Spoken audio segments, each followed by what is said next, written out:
Black Friday is one of those promotional periods where it's make it or break it for some e-commerce brands. And most of the times, it's the little details that can get you stuck during such a high sales period. So today, I want to go through some of the 10 easy mistakes that most brands make that you can avoid in order to make the most out of Black Friday and Cyber Monday. I'm Nikita from Aspect, and let's jump right in. The first mistake, and this is by far the most crucial mistake that I see being made every year by dozens, if not hundreds of brands, is turning off all of their pop-ups during Black Friday and Cyber Monday. Now, the theory behind this is you want to turn off your pop-ups so that way you reduce any bounces or reduce any friction from people visiting the website and checking out. But the thing is, the data says otherwise. We still see a very, very high conversion rate during the sales periods because people are there to buy. And if a pop-up comes up to capture your email or your phone number, that is where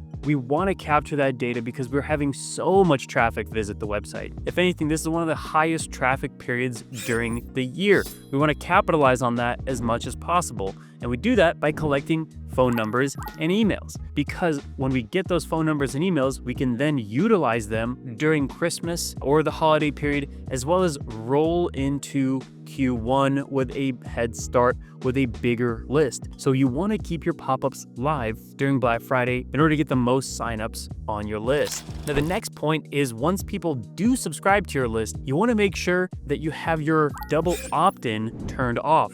Now, what this simply does is once you subscribe, you put your email in, you put your phone number in, and then you'll get an email saying, do you want to confirm this subscription? 90% of people don't subscribe. They ignore that email, and guess what? That email you just collected, you can't email them because they didn't reply. Because if they didn't reply, you can't email them. So we want to turn off double opt-in settings. So what you want to do is go to your list settings, go to lists and segments, go to your main newsletter list, go to settings, go to consent, and then click on single opt-in. So that way, when someone signs up for your email list and you have their email captured, you can still email them even if they didn't double consent. So you get to use a lot more of your list, and at the same time, all the list capture that you do actually moves the needle forward. You're not stuck trying to confirm consent from someone to email them. The next thing I see most brands slip up during this high frequency period is actually having auto billing turned off. Now, in theory, again, it makes sense to have auto billing turned off because at the end of the day,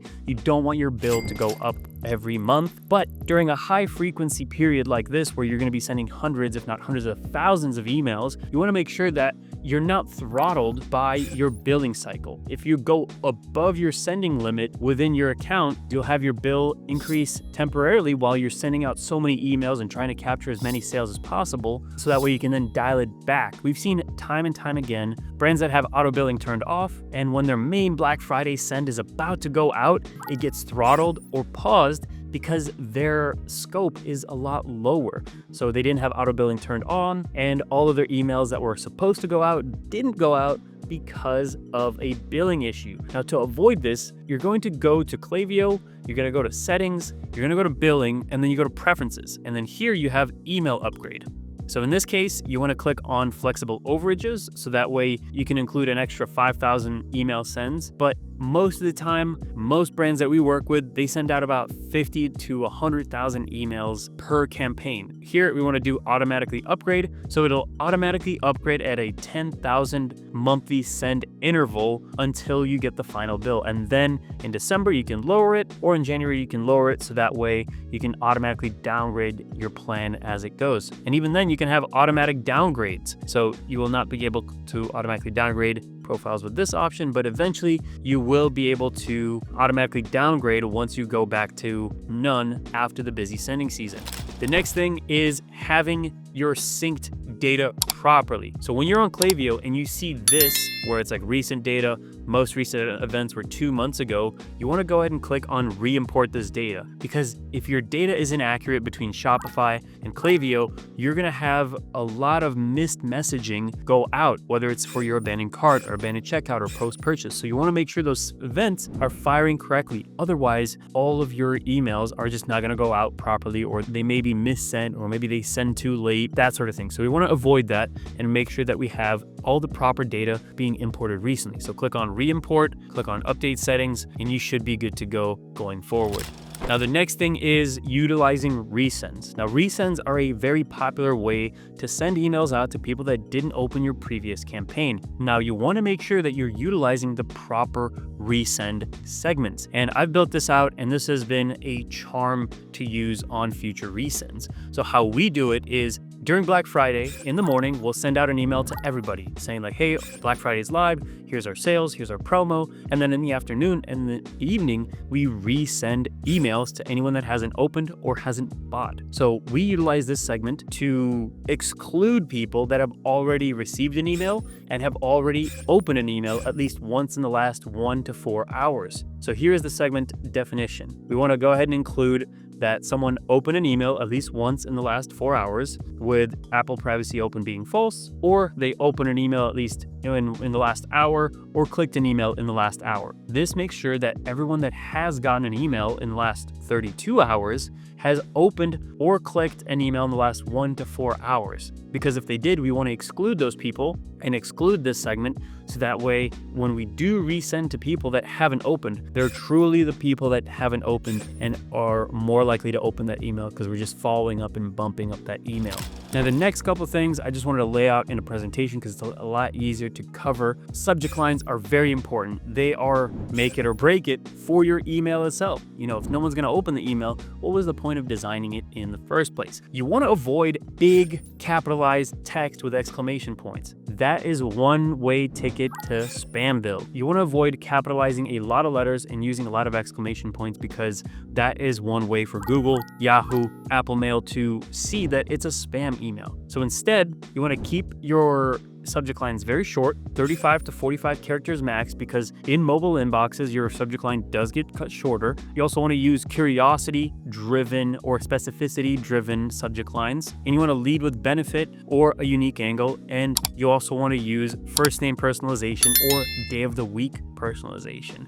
So here's some examples that we utilize, and they work really, really well. Early access, John, your cart is waiting. Or you asked for it, John, it's finally here. The 48-hour deal our VIPs begged for. Don't refresh, prices are already dropping. Or we didn't do 50% off because of this. Or here's why. And another pro tip is you can use almost like a reply or in regards to a previous email in order to get those higher open rates. Just use them sparingly and don't overdo it. Same thing with emojis. Utilize emojis, but don't overdo it, because if every email has an emoji, then every email isn't as special as it could be.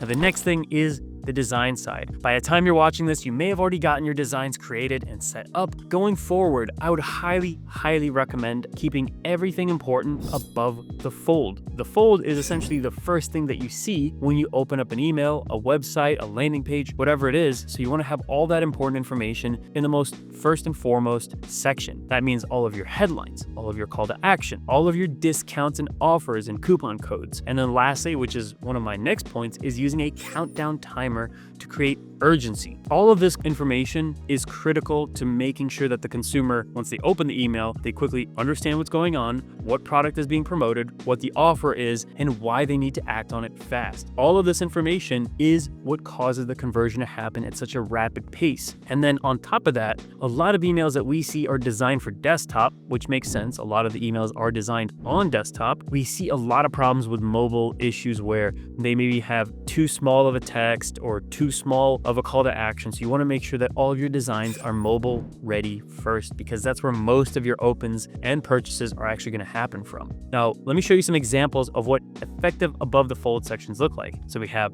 a supplement brand, a men's accessory brand, and an outdoors brand. And all of them have all of the elements I just talked about, where up to 70% off country DNA camo, shop now, very high and prominent. And then we have buy more, save more, where save 20% extra with purchases under $150, and then save 30% on orders over $150. And we have all of these codes here as well. With Comsos, here we have the timer, final hours for 40% off, shop now, making those buttons very, very high contrast. And then with Chuga, same thing for VIPs only. We have a timer at the top, enjoy 30% off, use the code VIP30, shop now, and save with a product imagery. All of these include product imagery, coupon code, call to action, timer, and easy to understand offers with imagery that ties into the brand and making it look on brand. Now, moving on to utilizing those timers, I highly recommend utilizing countdown2.com. And you can make this very easy and simple. You can just put in the event name, or you can leave this blank. You can put in the actual due date on when this thing is going to go live, Central, English, repeat none, link, and then it will go ahead and actually create a countdown clock for you. It's very easy. You just take the code, plug it into Klaviyo, and then you have the best way to create countdown timers that just work. And the last thing I'll leave you with this is we have a lot of coupon codes here where it's like save 20% extra or save 30% off. One of the last things that a person will do after seeing your email is click